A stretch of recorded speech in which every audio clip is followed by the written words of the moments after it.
Good evening, everyone. This is your evening news recap. I hope all of you guys had a wonderful day. My day was all right. This is episode 51, and today is May 14th. It is Wednesday. I hope all you guys are having a wonderful day. It's been a interesting day in the news world, that's for sure. But we got a lot to cover, so let's get started. For today, we have two segments per usual, the Trump administration segment and other news segments. The Trump administration segment today has three topics, whereas the other news segment has one, two, three, four. So the other news segment is the more dominant topic today. But with that being said, let's get started opening up with the Trump administration segment today. For the Trump administration segment, we have three topics. Kristi Noem has said conditions could warrant the suspension of habeas corpus. Tulsi Gabbard has fired officials who issued assessment disputing the Alien Enemies Act. And RFK Jr., my apologies, says people should not take medical advice from him. Kristi Noem has said conditions could warrant the suspension of habeas corpus. On Wednesday, the Homeland Security Secretary, Kristi Noem, lent some calls to support the suspending of habeas corpus as part of the administration's immigration crackdown. This comes after aide Stephen Miller said the White House is considering the idea. According to the Constitution, it can only be suspended in cases of rebellion or invasion of the public safety that may require it. During an appearance before lawmakers, Noem was asked about the suspension and if it would meet those conditions, and she said, "I'm not a constitutional lawyer, but I believe it does." We are not being invaded, and we are not under attack. Immigration and seeking refuge are not form of invasion. Immigrants have been coming to this country for years. That is literally one of the bases our country was built on. And because of a rich, racist man being in control, it is now being called an invasion. These people are not invaders. They are just looking to have a chance to be as successful, if not more successful, than Trump has been. And he doesn't like that, so he is actively trying to stop it. We're a country founded on immigrants, and calling immigration an invasion is just factually incorrect. Moving on, Tulsi Gabbard has fired officials who issued an assessment disputing the Alien Enemies Act. Tulsi Gabbard, Director of National Intelligence, fired two top officials at the National Intelligence Council. She removed the acting head of council, Mike Collins, as well as his deputy, Maria Langen-Rieckhoff. In addition to that, Gabbard also removed the council from its office space at the CIA, turning it to headquarters within the ODNI. These firings come after the council released a thorough Freedom of Information Act request, which is an assessment contradicting the Trump administration's claims that the Tren de Aragua gang is coordinated with the Venezuelan government. In doing so, they undercut the key basis for Trump's invocation of wartime powers to remove people from the country of Salvadorian descent. Or Venezuelan descent, my apologies. I read the wrong line. I gotta stop doing that. Because that's not government corruption. Sure, let's fire people because they proved us wrong on our own projects. If I had $1 for every time the Trump administration did something extremely corrupt like this, I would probably be richer than Trump, which isn't a lot. But that's saying something. The fact that this administration does not and refuses to work in the best interest of the American people is insane, and because of that, it is the sole reason why not only the United States is walking back in society, but we as a people are being forced to walk back in a society. And I'm gonna be honest, I try to walk forward and not backwards, but it seems the government does otherwise. That made no sense, but I hope it does. Moving on, RFK Jr. says people should not take medical advice from him. Health and Human Services Secretary Robert F. Kennedy Jr. took an interesting approach when he answered questions before the House committee on Wednesday, saying, "I don't think people should be taking medical advice from me. Kennedy, who was also testified before a Senate committee on the same day, defended the massive cuts to the department workforce and laid out his priorities for the Trump administration's budget. During the House hearing, Kennedy also avoided sharing his thoughts on vaccines, instead deferring to the doctors running the National Institutes of Health and Centers for Disease Control and Prevention.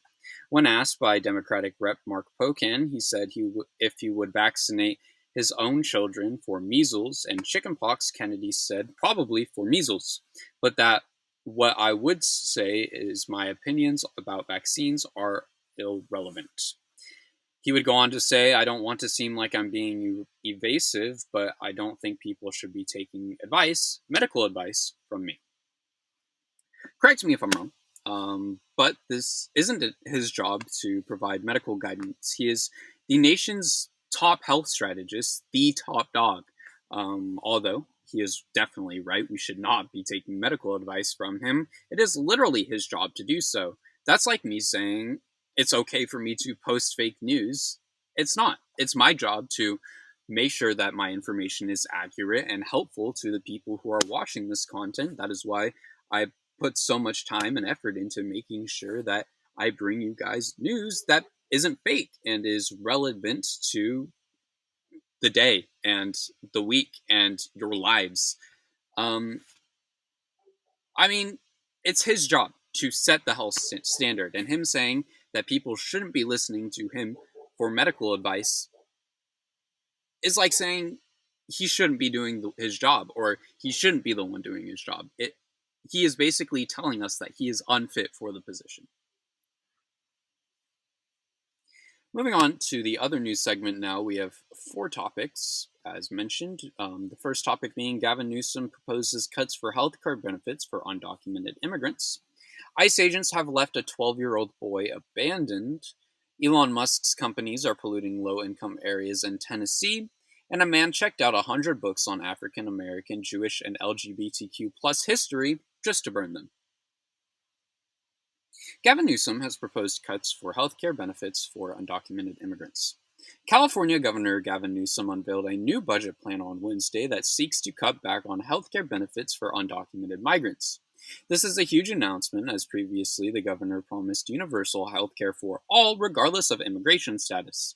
In his presentation, Newsom said the budget would help balance the state's budget, which has seen a multi-billion-dollar shortfall that he blamed on Trump's tariffs, as well as the growing costs for Medi-Cal.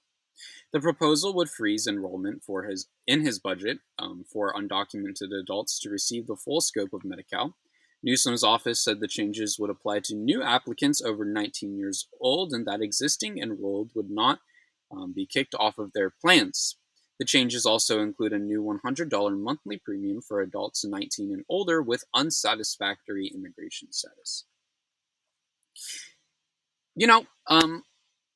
I think I could put Gavin Newsom and Justin Trudeau in the same boat. Both guys you'd think would be well liked and respected for the deals they make for the people living in their jurisdiction, as they support and work for the party that a majority of the people living in their jurisdiction vote for. But unfortunately, it doesn't work out. Newsom's major problem is the fact that he wants to appeal to conservatives rather than convince them or teach them. He has spent so much time platforming and appealing rather than doing things the state could really use. There is no reason to cut these benefits. Truly, there really isn't.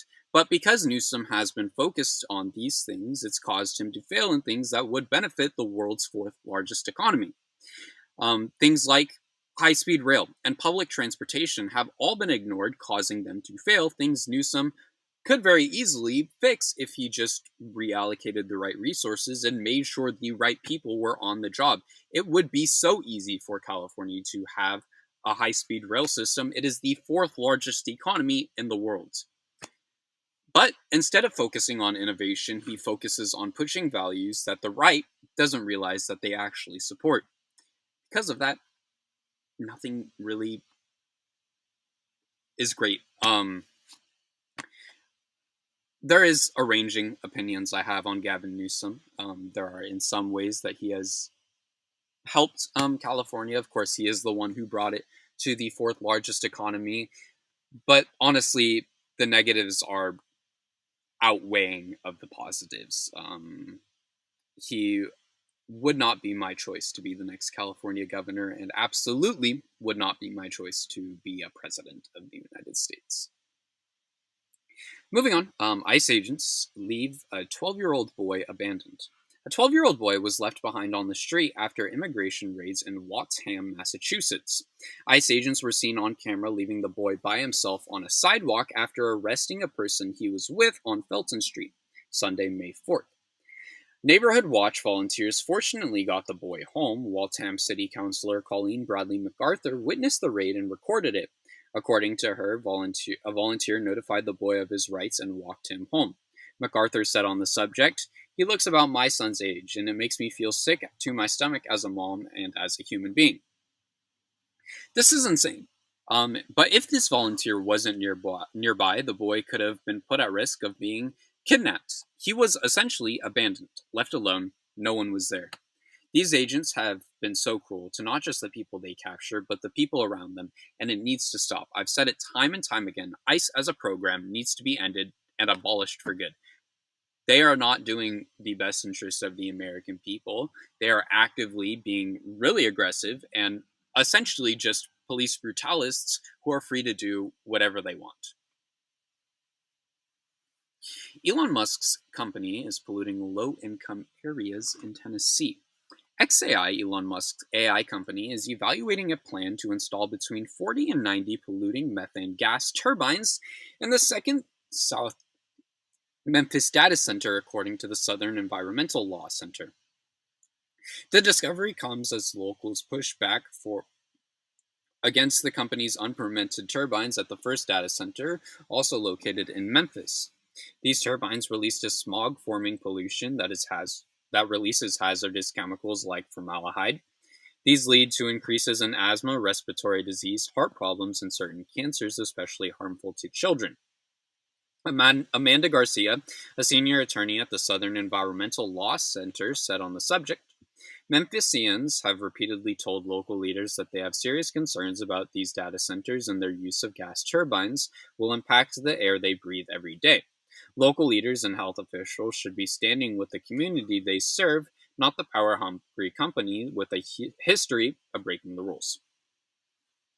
For anyone shocked by this, don't be. The man owns an electric car company that is known for failing batteries and mass producing them. I highly recommend all of you do some research on, the production of lithium batteries and lithium mining, if you don't know already, because it is insanely horrible for the environment. Pollution is Elon Musk's middle name. That is one of the most common things the man does. He might be the richest person in the world to be doing it, and I mean, this is just not shocking to me at all. Whatever gets him by, I guess, whatever puts him ahead of the rest. It doesn't matter as long as... Because he just wants to go to Mars anyways. I mean, that's his whole reason. He's just going to go to Mars, leave Earth behind, and leave all the people who can't afford to go to the Mars with the shitty destroyed planet that he himself destroyed. It is just... I have so many opinions on the Mars attempts. I genuinely think it is just a plot for the rich to go live on another planet after they destroy ours because they just don't give two shits. Save our planet. Fuck Mars, truly. Why do we need to go destroy another planet when we're already destroying our own? Anyways, moving on. A man has checked out 100 books on African American, Jewish, and LGBTQ plus history just to burn them. An Ohio man has been accused of burning 100 library books on African American, Jewish, and LGBTQ plus history. According to the Beechwood Police Department, the man checked out the books in April from Beechwood Library and also got a library card. He allegedly told the librarian that his son was a member of the LGBTQ community and he was trying to learn more about it. The library would later be informed that the man posted a photo of the books on Gab.com. The books had stickers from the library, and the library was later informed that the man had posted a video of him burning the books. The books were worth around $1,700, according to the library. This is wild. What is the point of destroying public library books? Just don't go to the library if you don't like the content that they have. That is the point of public libraries. They have content for everyone, no matter what subject you're interested in. If you don't like it, you can't just destroy it. It doesn't work like that. You can't just destroy something you don't like. That's not how life works. That's not how anything works. You can't just tear something down because you don't like it. That's kind of how it goes. But with that being said, thank you all so much for watching this video. If you're on YouTube, make sure to drop a subscribe, make sure to drop a like, make sure to drop a comment down below. We are on our way to 500 subscribers, and we are going to hopefully get there soon. We're chugging along. I think we just hit 140 subscribers today, so thank you all so much for that. Round of applause for you guys. I appreciate all form of the support. Truly, it means the world to me. If you're on Substack, please consider pledging your support. All funds go to me when I activate, the paid subscription feature. They will all, help me pay for the things I need to pay for in college, like food, clothing, all this stuff. But other than that, this is free subscription is always there. I appreciate all forms of support on my content. Also, feel free to check out my Blue Sky. That is where I post the announcements for these videos being posted, along with other random little bits and pieces that I think about throughout the day. And I'm on TikTok and Instagram as well, although I don't really post on Instagram much. But with that being said, thank you all so much for watching, and I will see you all in tomorrow's news recap. Later.